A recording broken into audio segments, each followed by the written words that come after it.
Mesdames, Messieurs, bonjour. Merci d'être là. Je prends la parole au nom de Poema. Voilà. Poema qui est un festival de poésie d'aujourd'hui qui a lieu toute l'année sur le Grand Est, qui organise des lectures rencontres publiques en temps normal, de mars à juin. Et donc on s'est associés, on est en partenariat avec le Livre à Metz pour organiser cette rencontre, ce débat, voilà, autour de la littérature, la nature et l'écologie. Donc on a invité pour ce faire deux écrivains, philosophes, Jean-Claude Pinson et Pierre Chuntius, dont j'essaye désespérément de ne pas écorcher le nom. Voilà. Et cette invitation s'est faite autour de leur presque dernière publication, c'est-à-dire pour Pierre Chuntius, Littérature et écologie, Le mur des abeilles, édité chez José Corti. Et pour Jean-Claude Pinson, Pastoral, de la poésie comme écologie, chez Champvallon. Voilà. Je remercie Willy Percello d'avoir avec enthousiasme saisi l'opportunité d'animer cette rencontre. Et je vous laisse la parole. Merci beaucoup. Je vais vous présenter un poil plus nos deux invités, en vous précisant qu'à l'issue de ce débat, ils seront en signature juste au fond de la salle, derrière. Et donc vous pourrez découvrir leurs livres et continuer l'échange qu'on va nouer maintenant. Jean-Claude Pinson, comme vous l'a dit notre interlocuteur premier, est poète et philosophe. Donc il est auteur de recueils de poésie. On pourra citer, que je ne fasse pas de bêtises, Alphabet cyrillique ou Fado. Il a aussi écrit plusieurs ouvrages sur le jazz.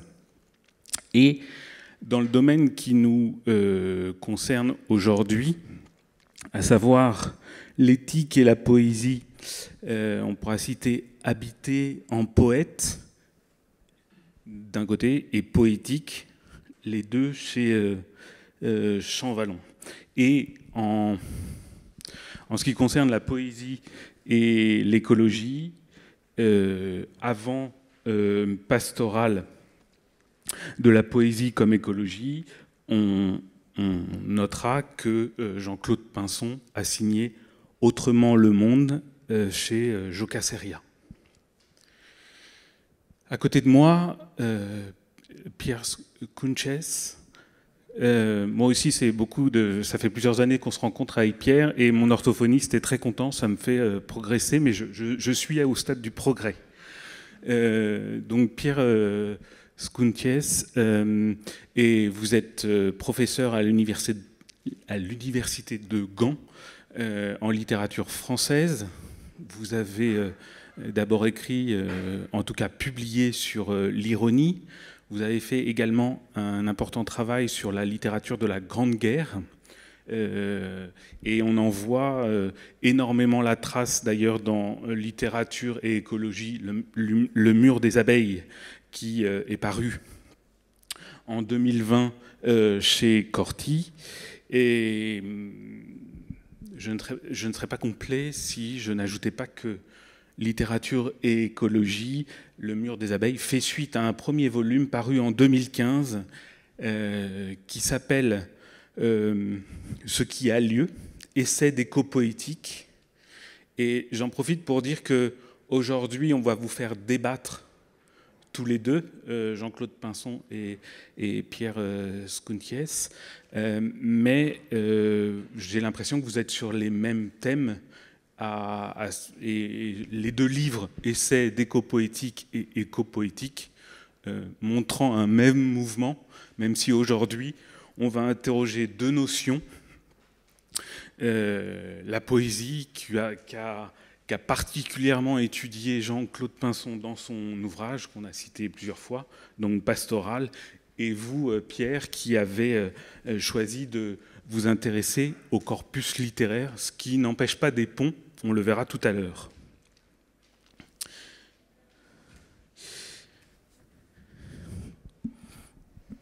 Alors, ma première question sera pour Jean-Claude Pinson, pour un souci de chronologie. Vous écrivez dès les premières lignes de votre préambule dans Pastoral, « La poésie n'entretient pas avec la nature une relation banale, mais un rapport de très archaïque connivence. Elle a avec la nature un pacte pastoral. » Moi, je voudrais que vous nous parliez de cette très archaïque connivence entre la poésie et la nature.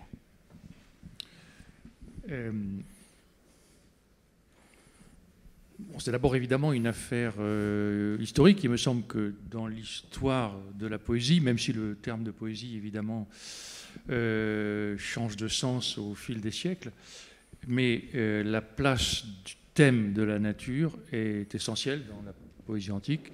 C'est toute la tradition de Théocrite, de Virgile, la tradition bucolique, qui se prolonge évidemment jusqu'à nous, qu'on retrouve par exemple aujourd'hui, me semble-t-il, chez un poète comme Philippe Jacotet. Mais ce qui m'a semblé, c'est que ce rapport à la nature n'était pas simplement quelque chose d'historique, c'était plus fondamentalement quelque chose, je dirais, pour employer un grand mot, de métaphysique. C'est-à-dire qu'il me semble que, au-delà du thème de la nature, la poésie se tourne vers cette puissance qu'on appelle en grec la physis, la force vitale en tant qu'elle a une dimension cosmique, pour essayer d'en capter, en quelque sorte, d'en réverbérer quelque chose comme l'écho. Alors ça peut prendre une dimension thématique, évidemment, je pense ici à Lucrèce, au grand livre de Lucrèce, qui est à la fois un livre de littérature, c'est de la poésie, ce sont des vers, mais c'est en même temps évidemment un ouvrage philosophique dans une perspective matérialiste, qui est celle de l'épicurisme. C'est le De Natura Rerum, traduit, mettons, de la nature des choses, ouvrage fondamental. Et il me semble que ça a comme incidence, comme effet, que le poète, et en particulier évidemment dans les expérimentations peut-être les plus récentes, va chercher, au-delà de la parole humaine, quelque chose qui serait comme une origine du langage, hors d'atteinte, mais qu'il essaierait cependant de capter en déconstruisant d'une certaine manière la langue ordinaire, la langue usuelle, la langue simplement humaine, en quelque sorte. Et alors c'est particulièrement accentué évidemment dans les avant-gardes poétiques du XXe siècle, mais c'est déjà, me semble-t-il, présent dans la prosodie au fond, parce que là où le langage usuel utilise simplement la prose véhiculaire, le langage poétique fait sans cesse des arrêts sur langage, dispose dans le flux verbal toutes sortes de barrages pour attirer l'attention sur la langue par tous les procédés métriques, rythmiques, la rime, etc., qui varient évidemment d'une langue à l'autre, et tente ainsi peut-être de capter un langage, on va dire, sacré. Évidemment, une relation ici de la poésie avec le langage, on va dire, peut-être chamanique, qui est aux sources de la poésie la plus ancienne, sans doute. Voilà, pour dire les choses de façon peut-être très, très succincte, parce que c'est un sujet considérable, enfin, mais peut-être qu'on y reviendra. Pierre Skounties, à l'ouverture de Littérature et écologie, Le mur des abeilles, vous dites quand même s'il y a d'illustres précurseurs et visionnaires, et vous en dressez la liste, dans l'orbe notamment de Giono, mais pas uniquement, vous dites quand même que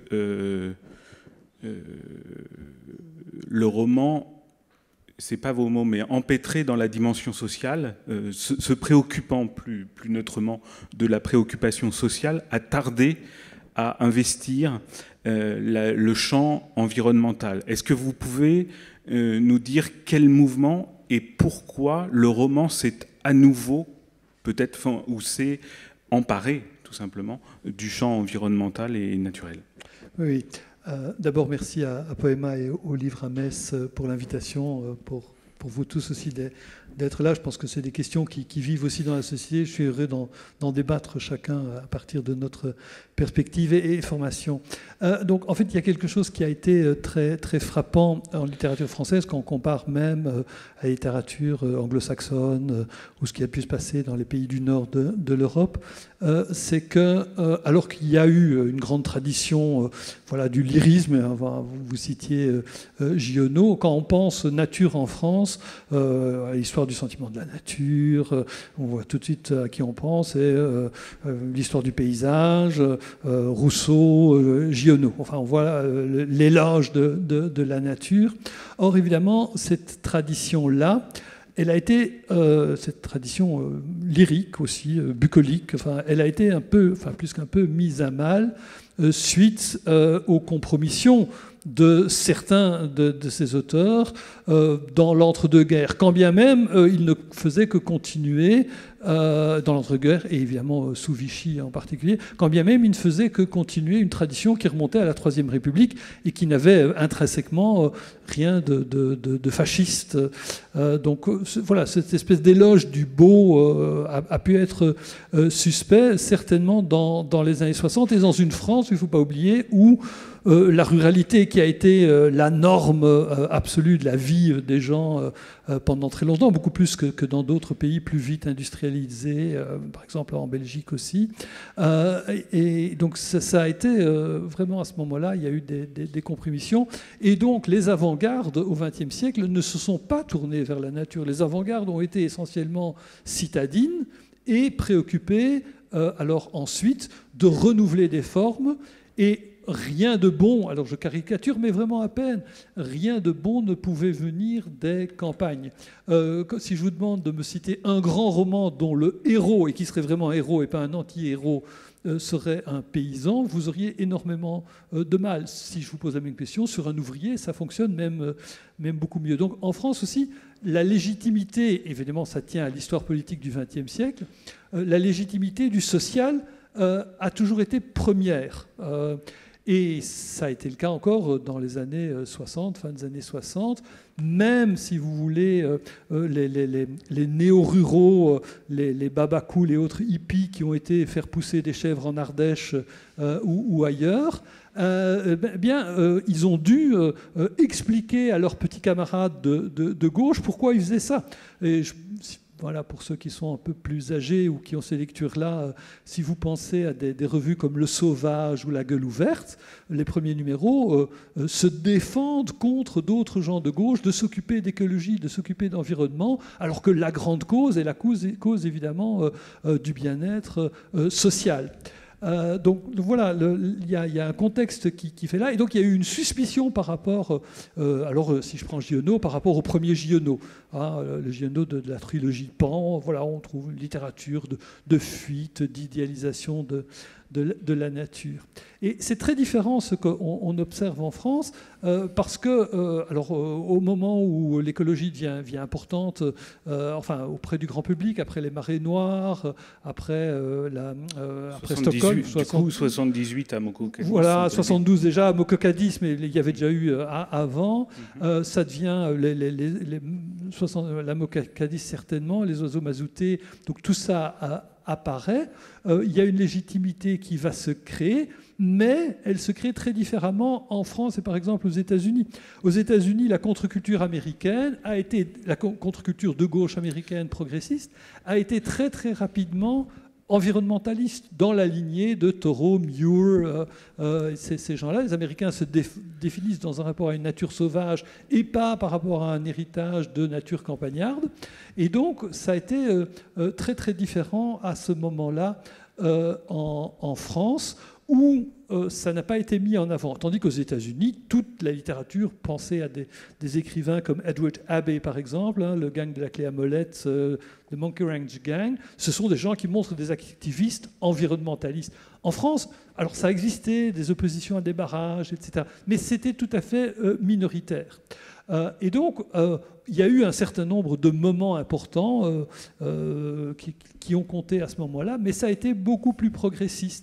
Et à ce moment-là, la question est devenue pleinement légitime, plus tard que, par exemple, aux États-Unis ou que dans les pays du nord de l'Europe. Et on assiste là maintenant, et je dirais même dans les 5 dernières années, à une multiplication d'une littérature qui réfléchit à la nature, non seulement pour en faire l'éloge, comme on pouvait faire voir les beautés de la nature, mais aussi pour montrer les atteintes à la nature.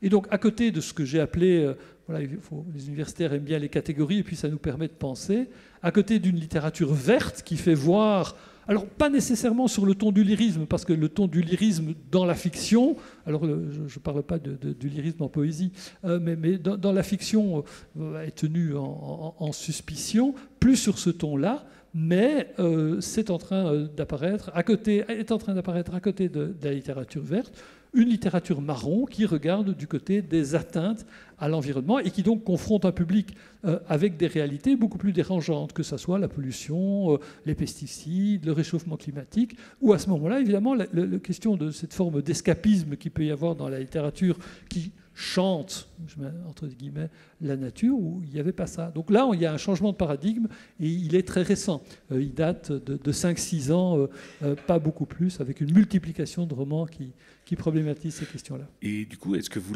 je prolonge, est-ce que vous l'avez vu évoluer entre vos deux parutions, ce qui a lieu, Essai d'éco-poétique, c'était en 2015, oui. Et aujourd'hui, littérature et écologie, puisque ça couvre cette période dont vous parlez. Absolument. Donc, quand j'ai écrit le premier livre, donc chez Wild Project, qui est un éditeur de l'écologie dite profonde, qui a publié aussi toute la philosophie de l'écologie profonde, traduite en particulier de l'anglais. Quand j'ai fait ça, j'ai proposé un panorama pour montrer qu'en fin de compte, il y avait énormément de livres qui réfléchissaient à la question environnementale, mais que la France ne l'avait jamais pensé en catégorie.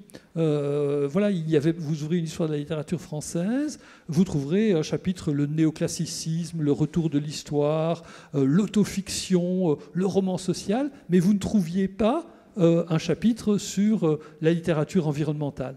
Vous faites la même chose dans n'importe quelle littérature du nord de l'Europe ou des États-Unis, vous avez ça. Donc j'ai d'abord voulu montrer que ce corpus existait. Mais ce corpus a en effet changé. Et quand je terminais le premier livre, il y a un livre qui est apparu d'une écrivaine qui touche un large public, généralement avec des questions plus intimes. C'est Alice Fernet. Et Alice Fernet a publié un roman qui s'appelle... Le règne du vivant. Voilà, c'est ça. Et à le règne du vivant. Voilà, le règne du vivant, pardon, qui reprend une figure d'un militant environnementaliste. On pourra y rediscuter parce que à travers Vinclair, Jean-Claude en parle aussi dans son livre, qui est Paul Watson. Paul Watson qui a fondé Sea Shepherd. Et si le nom de Paul Watson ne vous dit rien, il est surtout connu parmi des plus jeunes, c'est lui qui a mis Brigitte Bardot sur la banquise avec les bébés phoques en 1977. Vous voyez, ça, c'est cette espèce de mouvement qui entend, à la différence de Greenpeace, défendre très directement les baleines individuelles contre les massacres de la pêche industrielle, plutôt que de faire des campagnes de sensibilisation. Eh bien, elle en a fait un personnage de roman, et en plus, elle en fait un saint. Elle écrit, en fait, c'est une hagiographie, elle le fait mourir à la fin. On a vraiment tous les codes, et c'est très intéressant d'un point de vue littéraire de voir comment on peut réactiver les codes des vies de saints pour la cause environnementale. Et bien, ça, c'est un livre qui a été publié juste au moment où je terminais mon dernier livre. Et depuis lors, je peux vous faire une liste, enfin, on peut éventuellement, dans un échange tout à l'heure, en discuter, le nombre de romans qui prennent fait et cause pour l'environnement. Ce nombre a augmenté de manière exponentielle. Alors que pendant longtemps, on vous disait, oui, mais non, les gros sabots verts, on n'en veut pas, les écologistes étaient vus un peu parfois en terroristes, enfin, il y avait un grand scepticisme. Tandis que vous travaillez sur la littérature et l'environnement, vous dites, oui, vous faites de la thématique. Vous travaillez sur le roman de l'entreprise ou la question sociale, on ne vous dit pas que vous faites de la thématique. Et ça a vraiment changé. Et je vous assure, c'est en 5-6 ans que ce discours a changé. Pourquoi? Parce qu'il y a un public de jeunes. Et quand je dis jeunes, je dis vraiment jeunes. Ça va de 16 à 21 ans qui s'est approprié ce champ et qui a, sur cette question-là, une toute autre vue même que ce que moi je pouvais avoir. Voilà. Jean-Claude Pinson, je vous ai vu prendre des notes pendant la prise de parole de des formations professionnelles. Pierre Skounties. Est-ce que vous voulez réagir à ce qui vient d'être dit avant que je vous pose la question D'abord, je vais réparer un oubli. J'ai omis de remercier Poema et le livre Amets, comme tu l'as fait, Pierre, pour cette invitation. Oui. Est-ce que, Jean-Claude, le micro. Oui, je suis tout à fait admiratif devant l'ampleur des lectures de Pierre Skounties, la manière dont il appréhende l'ensemble de la production dans l'ordre du roman, et au-delà du roman peut-être un peu d'ailleurs, et la manière dont il repense ce changement de... On pourrait dire, pour employer un grand mot là encore, de paradigme qui est intervenu dans les dernières années. Et ce que j'ai essayé de faire peut-être de mon côté, ce que j'essaie de faire après ce livre, c'est de reprendre les choses peut-être plus en amont, car la question qui me travaille, c'est celle des avant-gardes. Pour des raisons historiques, personnelles, que je vais quand même évoquer rapidement. D'une part, j'ai fricoté avec les gens de tel quel en 65, 66, c'est pas tout jeune, comme de très loin, j'étais un gamin à l'époque. Et puis j'ai eu des engagements politiques à l'extrême gauche, donc la question qu'a soulevée Pierre me paraît essentielle. C'est-à-dire, comment les avant-gardes ont-elles ressenti cette question de la nature, ou plutôt ne l'ont pas ressentie, et comment il y avait des clivages entre l'idéal des avant-gardes politiques et littéraires des années 60-70 et puis notre aujourd'hui. Alors, c'est une affaire assez compliquée quand on la regarde dans le détail. Alors, on pourrait remonter à Marx, mais je suis frappé de voir que les ouvrages sur Marx écologiste, il y en a plusieurs qui sont parus récemment, intéressants, il y a beaucoup d'études aux États-Unis sur ces questions. Et en effet, quand on creuse l'œuvre de Marx, on s'aperçoit que la question de la nature, du métabolisme, comme il dit, entre l'homme et la nature, est une question tout à fait essentielle. Je vais continuer en évoquant cette fois un roman que j'ai lu récemment, un très bon roman d'ailleurs, à mon avis, un bijou narratif que peut-être vous connaissez certains d'entre vous, qui est le roman de Tourguenieff, Pères et fils. Pères et fils met en scène un personnage de nihiliste, donc on pourrait dire de proto-révolutionnaire, de proto-bolchevique, et ce personnage, j'ai oublié son nom en russe, a cette phrase à l'encontre de son père, qui est un petit nobliau de province. Il dit non, non, la nature n'est pas un temple, elle est un atelier. Et c'est tout à fait significatif, cette bascule du temple à l'atelier. Ça veut dire qu'au fond, on peut en faire ce qu'on veut, on peut en exploiter les ressources jusqu'à plus soif. C'est un lieu de transformation, de travail, de productivité, etc. Et je crois qu'aujourd'hui, nous inversons la formule, nous reconsidérons la nature plutôt comme un temple que comme un atelier. Alors, pour illustrer mon propos, je vais peut-être là encore revenir sur un souvenir personnel. J'ai fait en 74 ou 15, je ne sais plus trop, un voyage au Portugal. Et c'était l'époque de la révolution des œillets, peut-être certains s'en souviennent. Et les usines au Portugal étaient occupées jour et nuit. Un an après le début de cette révolution. Et je vais à la Lisnave, qui est un grand chantier naval, je crois qu'il n'existe plus aujourd'hui, il est plus actif en tout cas, près de Lisbonne. Et je vivais, moi, à l'époque, à Saint-Nazaire, qui est aussi une ville des chantiers navals. Et donc, je vivais sous des portiques, si l'on veut. J'ai longtemps habité sous de vastes portiques, comme dirait Baudelaire.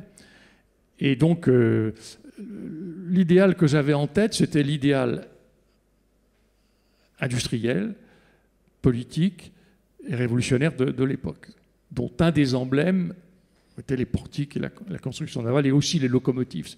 C'est l'époque de l'âge du fer, si vous voulez, de la grande industrie, bon, en fin de course sans doute à cette époque-là.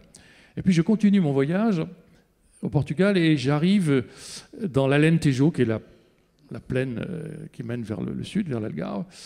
Et je faisais des campings sauvages à l'époque, comme on faisait, sans difficulté. Et le matin, je suis réveillé par un troupeau de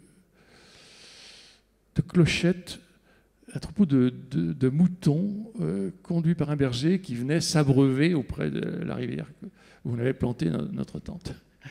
Et alors, je me suis mis à lire, alors, quelques années après, le Gardeur de troupeau, le poème d'un des hétéronymes de Pessoa, Alberto Cairo, et je me suis dit, mais ce qui m'avait le plus frappé dans ce voyage, au fond, malgré moi, à contre-cœur presque, c'était pas tant les discussions politiques avec les camarades de la Lys Navé et l'environnement révolutionnaire de ces chantiers navals, c'était cette scène bucolique que j'avais trouvée. Et mes lectures depuis m'ont conduit vers d'autres lectures de ce type. Par exemple, je ne sais pas si vous les connaissez, mais il y a des lettres magnifiques, des lettres de prison de Rosa Luxembourg, où bien qu'en prison, mais c'est une prison un peu souple au début en tout cas, ce qui l'émeut par-dessus tout, dans les lettres qu'elle écrit à la femme de Karl Liebknecht, si mes souvenirs sont bons, c'est le chant des oiseaux. Elle observe les oiseaux. C'est, au fond, le sentiment de la nature est chez elle quelque chose d'indéracinable, de fondamental, qu'elle reconnaît comme tel, malgré les idéaux révolutionnaires qui sont les siens. Et alors, si vous voulez, de tout ça, je tire cette idée qui est plus une idée philosophique que littéraire, peut-être, je pourrais aussi évoquer Benjamin, Walter Benjamin. Il y a Benjamin, une très belle phrase où il dit en substance, pour Marx, l'emblème de la révolution, c'était la locomotive. Les révolutions sont les locomotives de l'histoire, formule célèbre de Marx. Et Benjamin, qui voit les dégâts en cours, déjà, donc nous sommes avant la Seconde Guerre mondiale, il dit non, ce qui importe, c'est le frein d'urgence, c'est le signal d'alarme. Il est grand temps de tirer le frein d'urgence. Donc il a conscience de ce que, au train où vont les choses, la nature risque d'être détruite de manière irréparable. Alors, bon, on pourrait faire un débat aussi à propos de ce qu'il en est des avant-gardes en Russie. Je ne m'étends pas parce que ce serait beaucoup trop long, je vais être trop bavard. Mais dans les années 20, il y a aussi un débat quand même en Russie entre la pensée écologique et un penseur en particulier, Vernadsky, qui est important, qui est tout à fait essentiel. Évidemment, le stalinisme va complètement balayer tout ça. Et les avant-gardes russes elles-mêmes sont préoccupées par cette question de la nature. Je pense à un poète peu connu qui a été traduit récemment en français comme Zabolotsky, ou quelqu'un plus connu comme Khliebnikov. Et voilà. Et on pourrait aussi d'ailleurs continuer sur les avant-gardes françaises. Il n'est pas très difficile de trouver chez Ponge, par exemple, un sentiment très puissant de nature.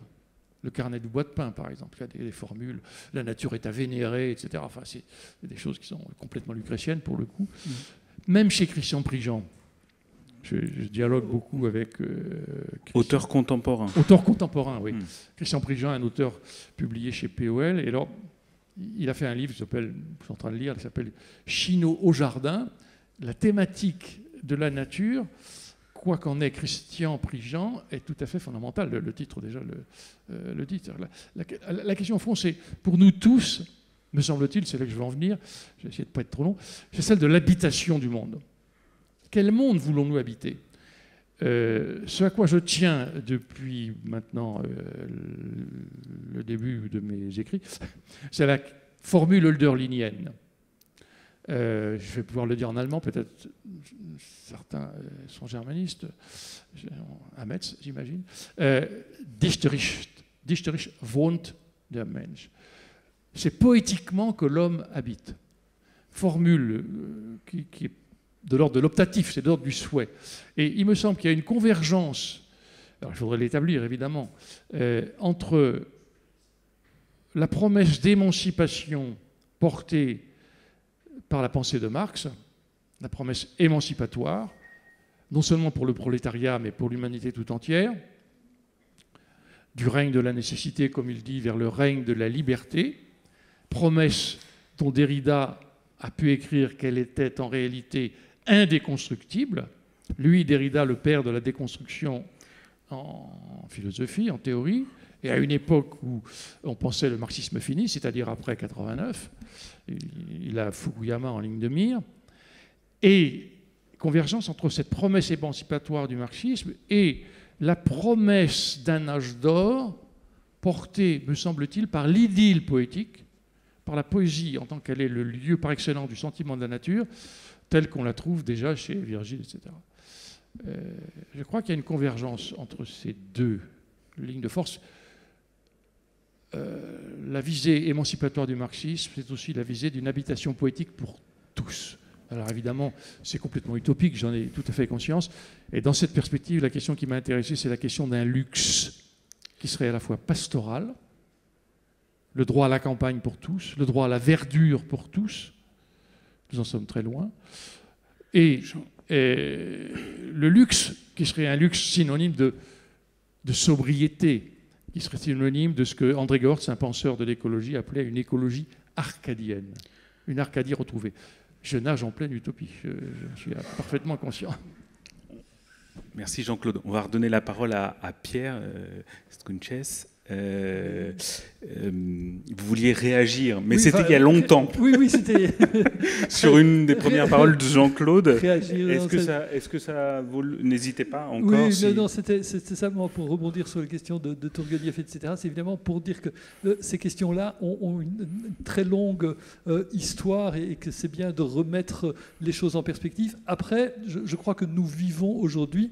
Alors on a dit, voilà, en employant le mot, un changement de paradigme, il y a un certain nombre de choses qui ont fondamentalement changé. Je ne pense pas que...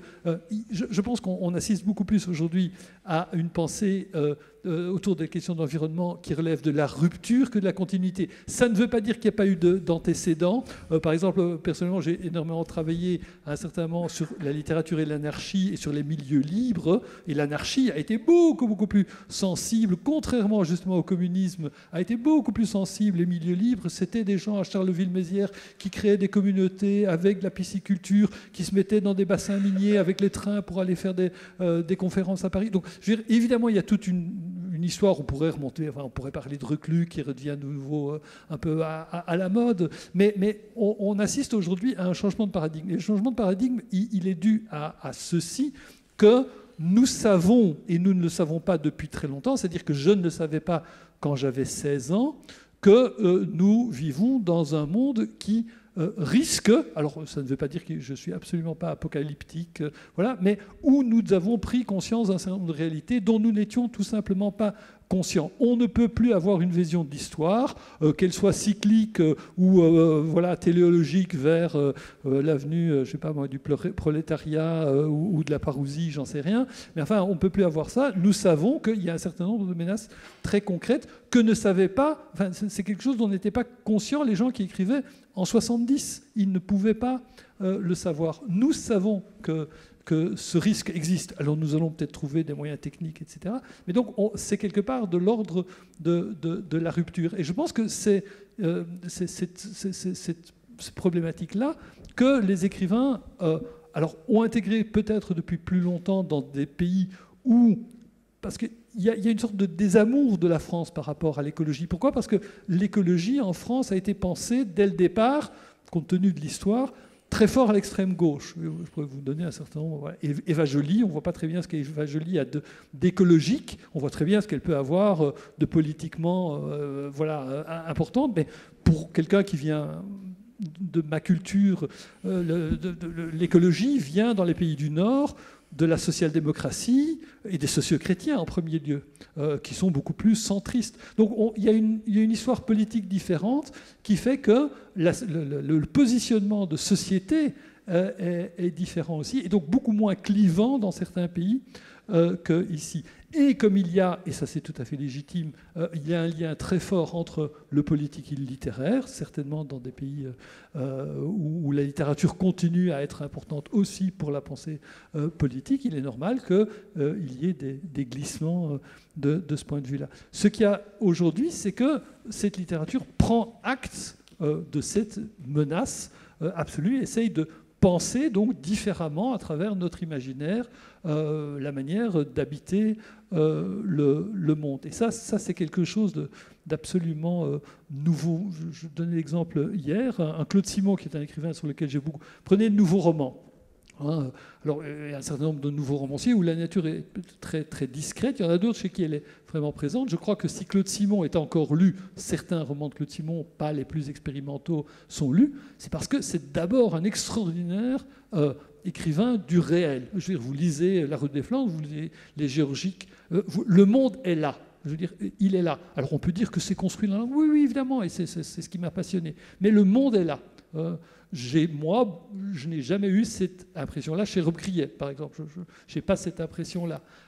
Ça, c'est quelque chose de tout à fait personnel. Mais Claude Simon pouvait encore écrire qu'il imaginait que les paysages traversés par un personnage, un ancêtre général, conventionnel, donc pendant la guerre napoléonienne, était le même que celui que lui-même avait traversé, ou que son père avait traversé en 14 et que lui-même traversait en 40.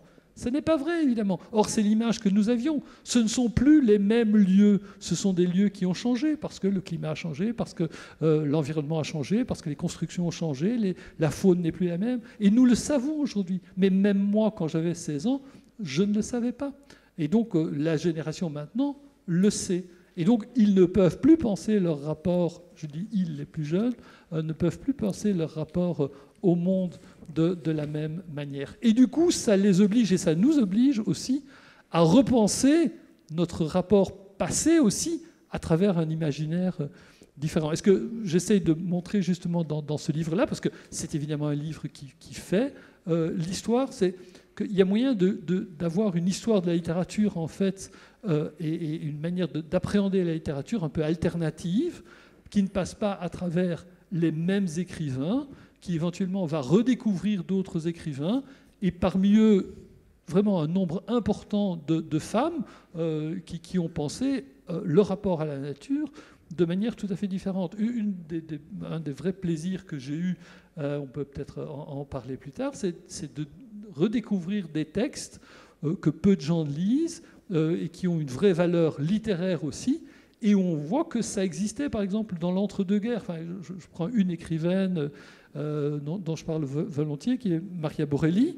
Maria Borelli, amie de Giono. Voilà, amie de Giono, institutrice sur le plateau de Varzensol en Provence, communiste, voilà, qui écrit un certain nombre de romans. Elle a malheureusement fini avec une littérature, enfin, elle a fini mystique, c'est un peu dommage, mais elle a quelques très très bons textes.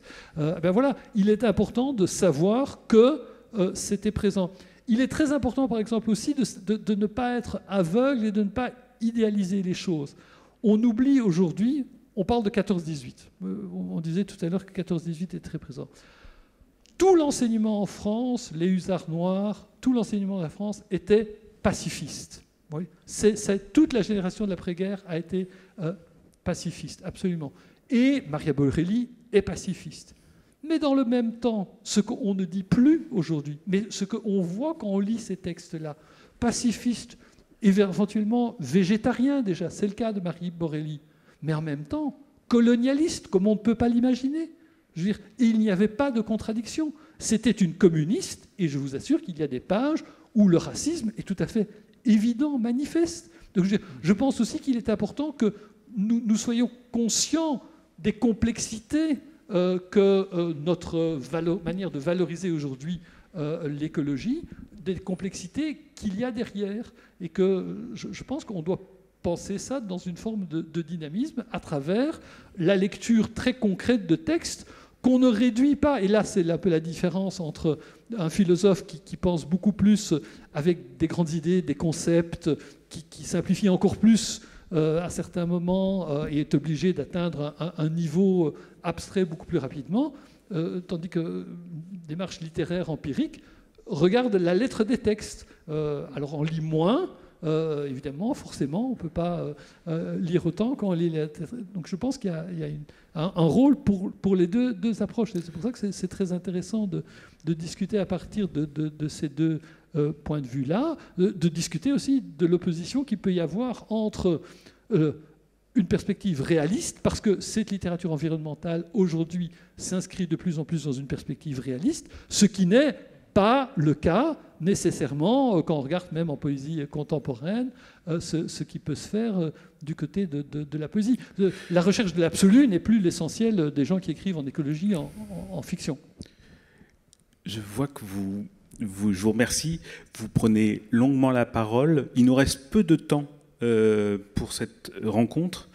Alors, je voudrais, pour les 15 minutes qui restent, et avant de laisser la parole au public, je voudrais vous faire réagir sur deux choses.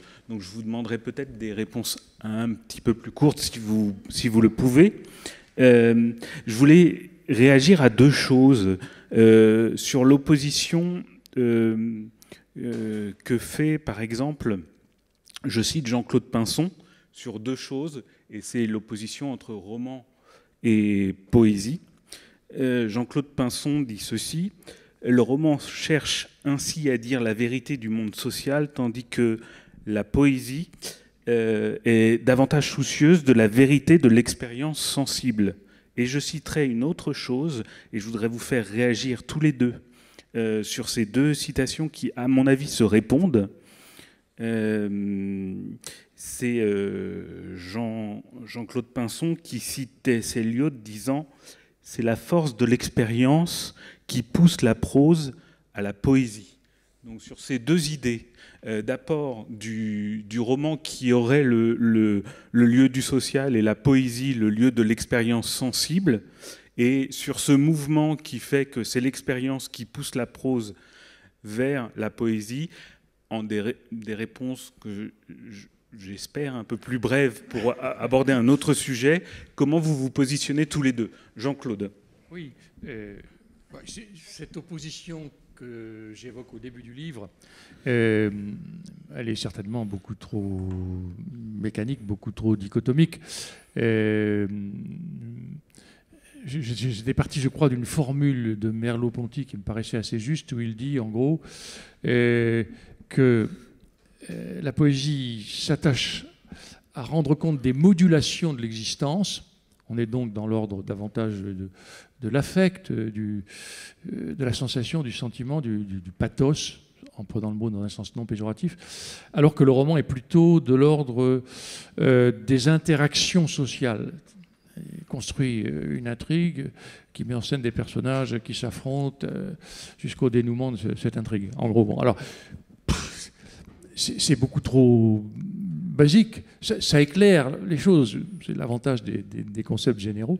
Mais je crois qu'il faut déconstruire cette opposition. Je crois pouvoir dire que j'ai, depuis pas mal de temps, essayé de déconstruire ces barrières ou ces frontières qui opposaient la poésie et le récit. D'abord parce que je m'intéresse quand même un peu au roman et à la narration.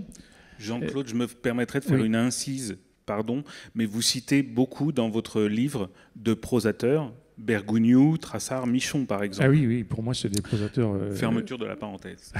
Merci bien. Oui, tout à fait. J'ai écrit un petit essai sur Pierre Michon. Oui. Et dans la réalité, il me semble que la narration qui avait été exclue pour des raisons de dictat avant-gardiste du poème y est revenue abondamment depuis quelques décennies, tandis que le roman lui-même aussi est du côté de l'invention des formes, et de plus en plus, et le livre de Pierre en rend parfaitement compte. Voilà, bon, je m'arrête là pour cette première question.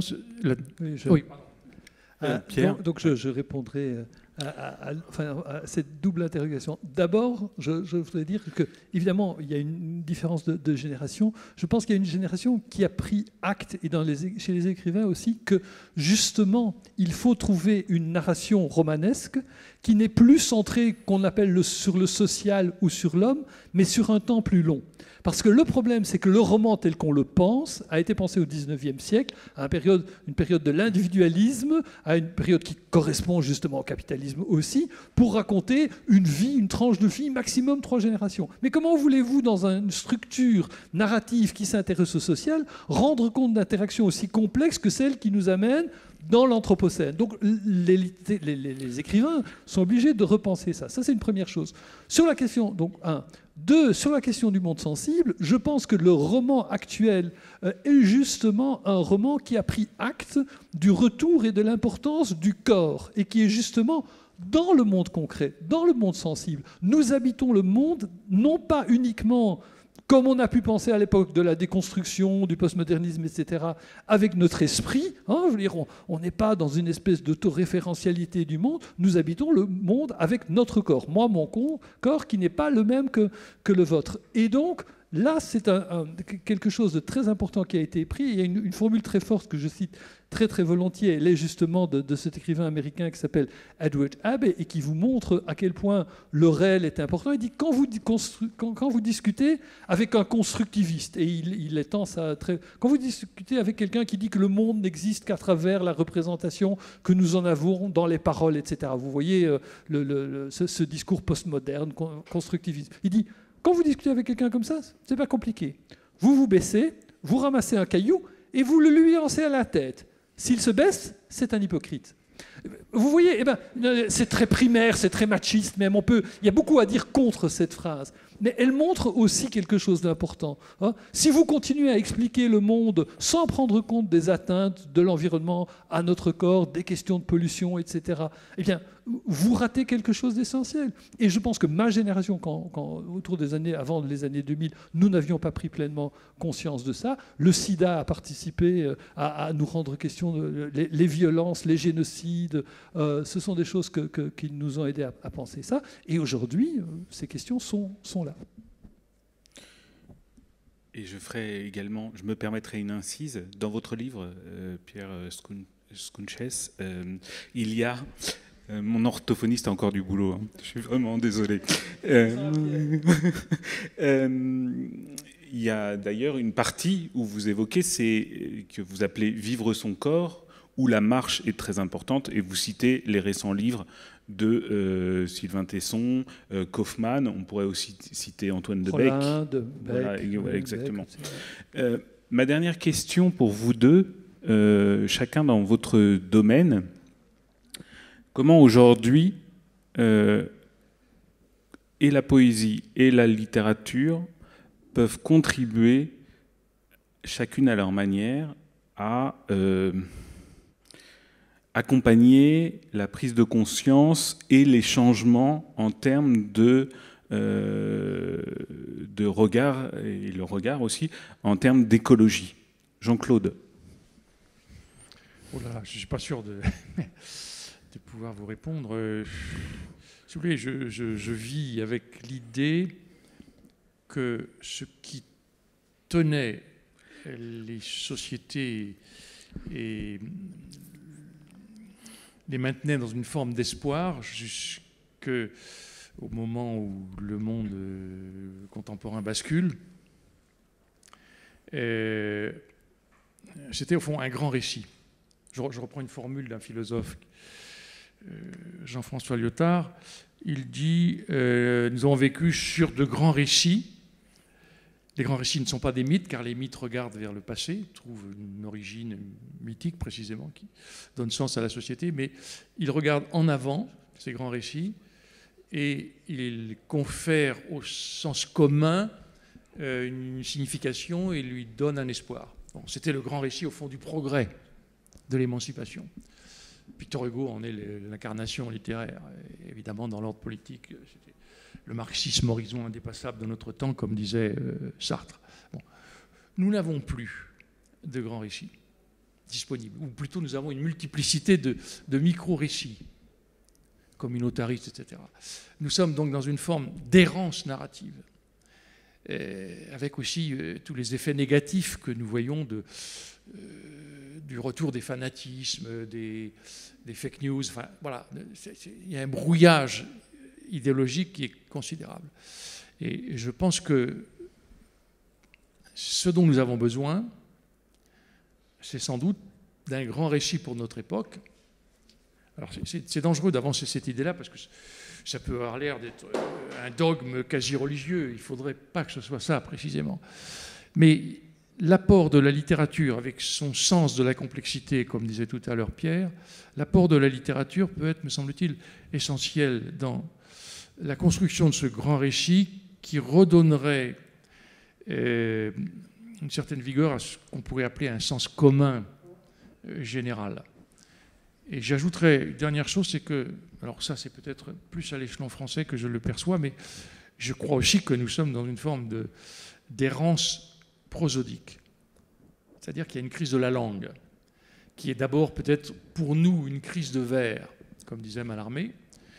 Je constate quand même que la Troisième République avait pu produire, y compris dans les couches les plus déshéritées, les plus éloignées de la haute culture, de la culture savante, des effets de langue et de prosodie qui se remarquent dans la capacité à écrire une lettre, par exemple, des soldats de la guerre 14, ou pour des gens qui avaient été très peu à l'école, d'écrire même des vers, des alexandrins, qui leur paraissaient une langue presque naturelle.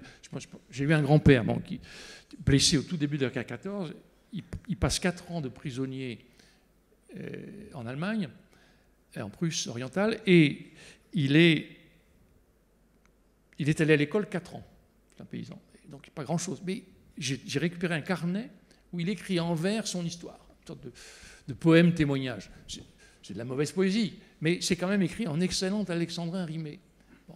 Or, aujourd'hui, nous sommes dans l'errance prosodique, c'est-à-dire nous sommes envahis d'un bruit qui est d'abord un bruit médiatique et de toutes sortes de rythmes sans qu'il y ait de cohésion dans tous ces rythmes.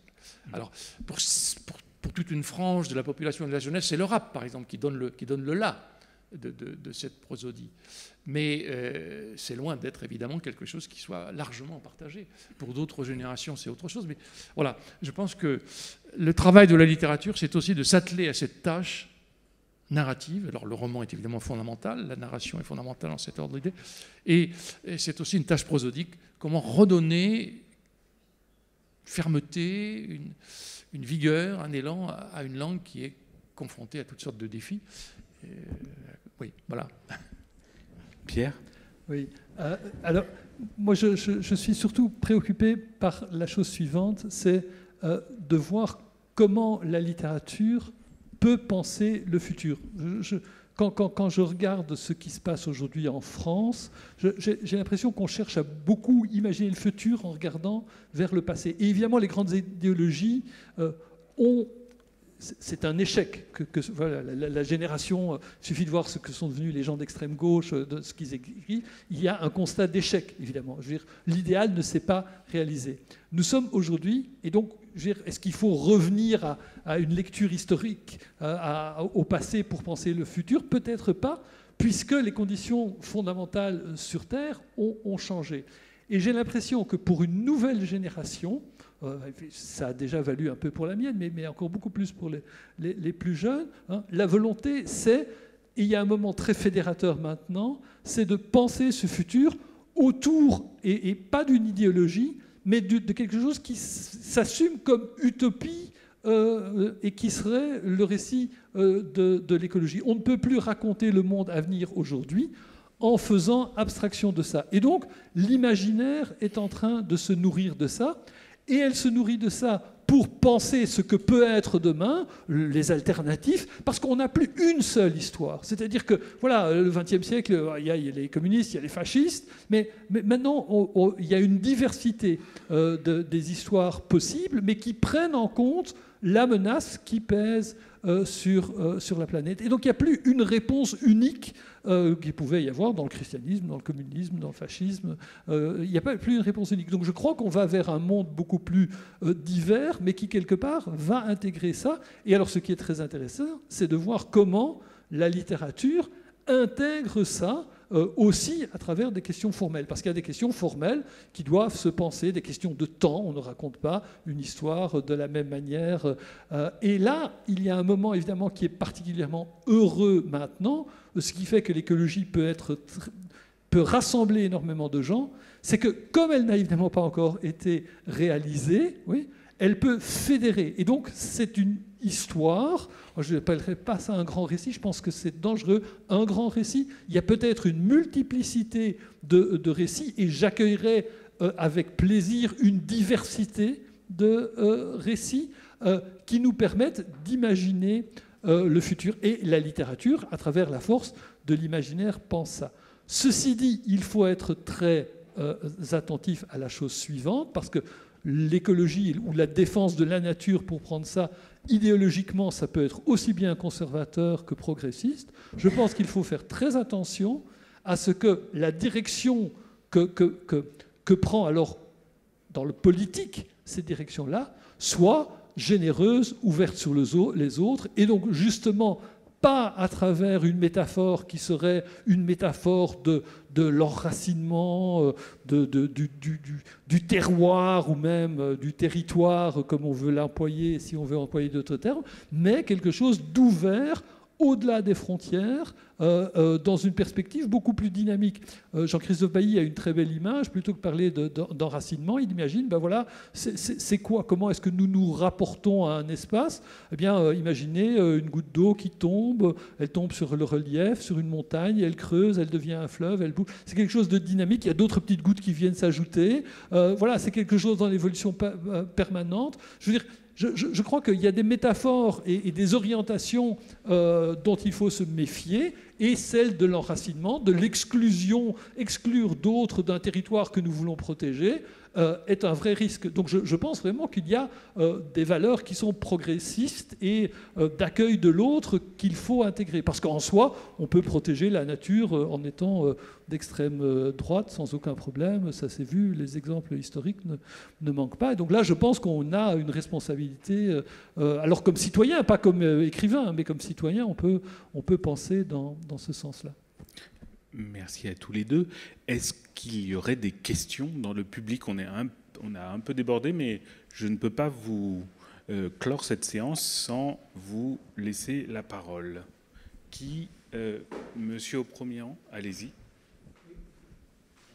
Je voulais savoir si vous étiez optimiste sur le fait de prendre l'écologie dans l'année future par la politique, ou si c'est entre guillemets une chose perdue. Ah non, mais moi je suis résolument optimiste.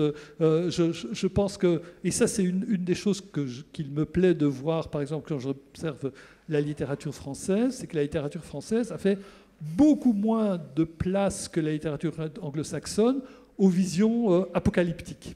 Donc je pense que là, il y a peut-être une différence. Et donc oui, je suis résolument optimiste. Alors, pas par naïveté, mais je crois qu'à partir du moment où on voit que cette problématique devient essentielle, il y a un certain nombre de choses qui vont pouvoir bouger. Donc oui, je suis plutôt optimiste, mais je ne suis pas naïf. Je suis absolument conscient aussi que si le progrès environnemental ne va pas de pair avec un progrès social, ça ne fonctionnera jamais. Je n'ai jamais vu personne descendre en rue pour manifester pour une plus grande vue de l'esprit et pour un... Voilà, je veux dire, il y a des choses concrètes qui sont importantes aussi. Donc je pense que dans la mesure où... Enfin, si nous sommes capables d'assurer de meilleures conditions de vie pour plus de gens, et quand je dis plus de gens, je ne parle pas en premier lieu à des gens qui sont déjà favorisés chez nous, mais je pense à des gens qui ne le sont justement pas. Oui, je pense qu'on peut être optimiste à partir du moment où on voit en particulier, vous allez me dire que les jeunes sont toujours idéalistes, la force, la motivation que peut apporter l'écologie à une nouvelle génération. Oui. Une ultime question ?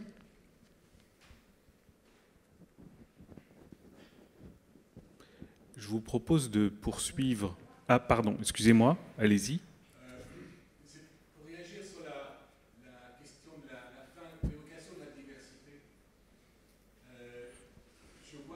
j'ai l'impression qu'il y a quand même quelque chose, enfin je concilie difficilement l'idée d'une rupture, qui est une rupture, avec l'idée de la pluralité de la diversité. Il me semble que s'il y a une crise d'ordre écologique, elle est due quand même à une mondialisation qui a été à un moment donné une des expressions de, on va dire, la conquête capitaliste du monde et l'application partout d'un modèle unique de rendement et d'exploitation. C'est par rapport à ce modèle unique qu'il y a des tas de dégâts différents. Mais est-ce que s'il y a une seule rupture due à un seul modèle, est-ce qu'il ne faut pas aussi penser dans l'urgence une réaction du type unique? C'est-à-dire que est-ce qu'il n'y a pas pour l'instant dans cette conscience écologique quelque chose qui est occupé à rassembler des consciences, des générations, des pays, des langues? On voit que les gens sont capables de monter au front vraiment en commun. C'est ce que nous avons en commun pour l'instant. Moi, ce qui me frappe, ce n'est pas la diversité, c'est cette possibilité décuplée du commun. Je me sens des affinités avec, je ne sais pas, une jeune fille qui défile dans les rues de New York parce que, voilà, nous avons ça en commun pour l'instant.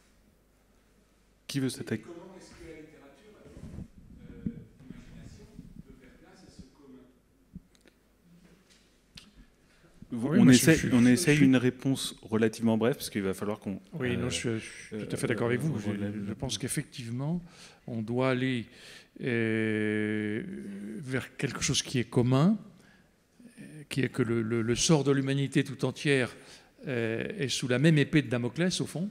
Alors, avec toutes sortes d'inégalités, ça c'est l'évidence même, qui ne cesse de se creuser d'ailleurs, et c'est ça qu'il faut mettre en avant, comme universel. Je suis d'accord avec vous.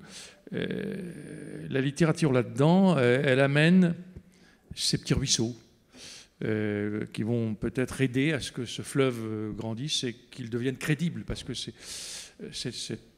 commun, il faut le rendre crédible pour tous, c'est toute la difficulté. C'est ce que j'évoquais à travers l'idée de grand récit. Effectivement, le travers de l'idée de grand récit, ça peut très vite dégénérer en idéologie. Je suis d'accord avec Pierre. Là, mais l'idéal des Lumières, si c'est ça que vous voulez dire, je crois qu'il faut le reprendre et le transformer en tenant compte des conditions d'aujourd'hui.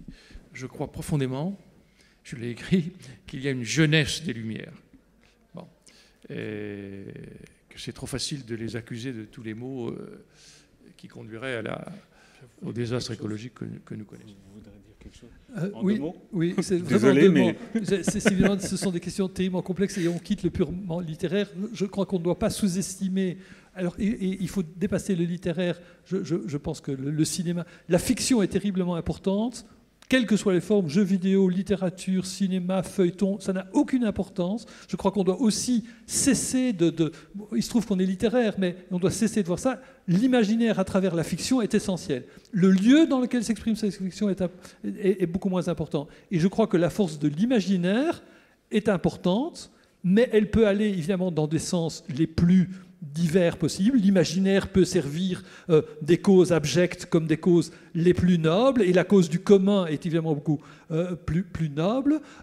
Après, politiquement, il ne faudrait pas, à mon avis, parce qu'évidemment, il y a un certain nombre d'écologistes qui plaident pour un gouvernement mondial, qui évidemment, à ce moment-là, ne peut qu'être autoritaire.